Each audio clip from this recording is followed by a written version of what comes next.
Good morning and welcome to day 3 here at Microsoft Tech Ed New Zealand 2011. My name is Bradley Burrows and I'm here with Andrew from our Microsoft Consultancy Services. Andrew, you specialise in UC and Exchange. Welcome to New Zealand. Thank you. Happy to be here. Yeah, you've been here 5 times now. Yes. You're a veteran.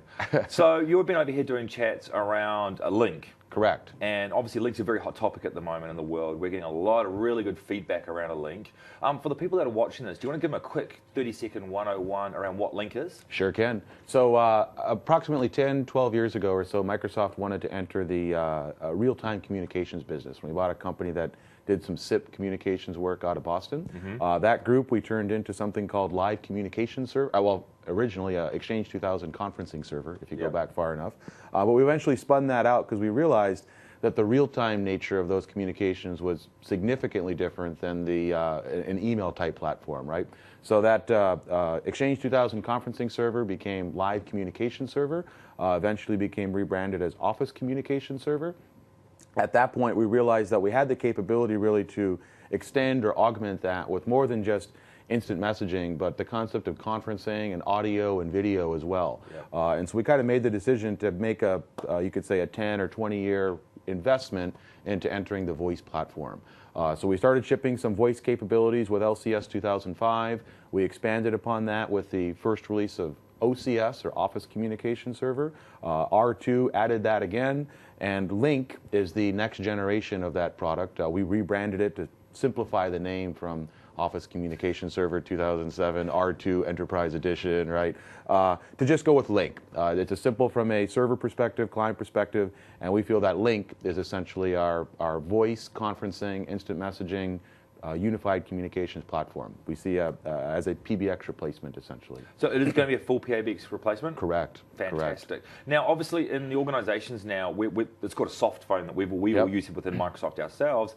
Now, Link works really great on Windows, but does it work on other platforms? That's one of the questions I get asked a lot. Yeah, so we spent a lot of time in Link, kind of taking some of the leads from Exchange there and augmenting our web support, especially for other clients, right? As well as thick clients out on Macintosh, for example. So now we'll support Firefox, Safari, other browsers for the Link web clients, as well as a full-fledged Mac client that's shooting for parity with the Windows client. So essentially being able to give you that concept of multiple platforms.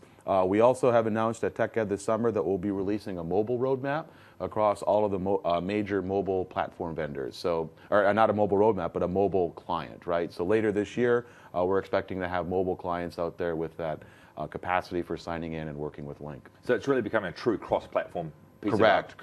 now. We see the fragmentation in the marketplace from the client perspective, and we want to make sure that people have the capability of accessing their communications platform from whatever client they have.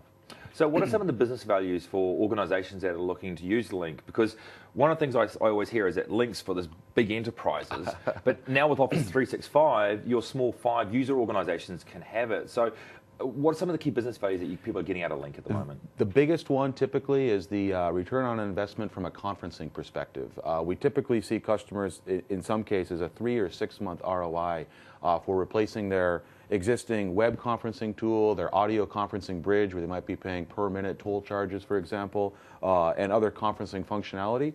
Link does all of that with the same client and connection back to the PSTN. And you can do that either with some on-premise server infrastructure with Link, or you could do that with a simple subscription to Office 365. So if you want to try it out, see how the experience works, you can pay us per month without having a fixed upfront capital investment, or you can buy the infrastructure yourself and run it, at which point you'll see that ROI come back pretty rapidly. Fantastic. Now, if people want to find out more information about Link, where can they go? The best place would be Microsoft.com. We've got a massive marketing push out there around Link. We have some blogs, one of them specifically called Next Hop, which focuses on the technical capacity and some of the design or architecture choices you might make in looking to deploy Link. Also, we've got the Wave 15 TAP coming up. Oh, so cool. We're taking nominations right now for customers who'd like to get involved in that early feedback for what the next version of our Exchange, Link, and SharePoint products will look like, or the next wave, essentially. And how can people do that? I would reach out to your local Microsoft rep here in New Zealand. Paul Dolly or Lohit Batra can help you get with that. Or if you want to look up myself, I think my contact information's in most of my sessions. I'm AEHRENS at Microsoft.com. So Fantastic. happy. We love to see customers join the tab. Cool. So. It's been great having you over here in New Zealand. Thank you so much, Anytime. Andrew. Thank Take you. care. See you later. Cheers.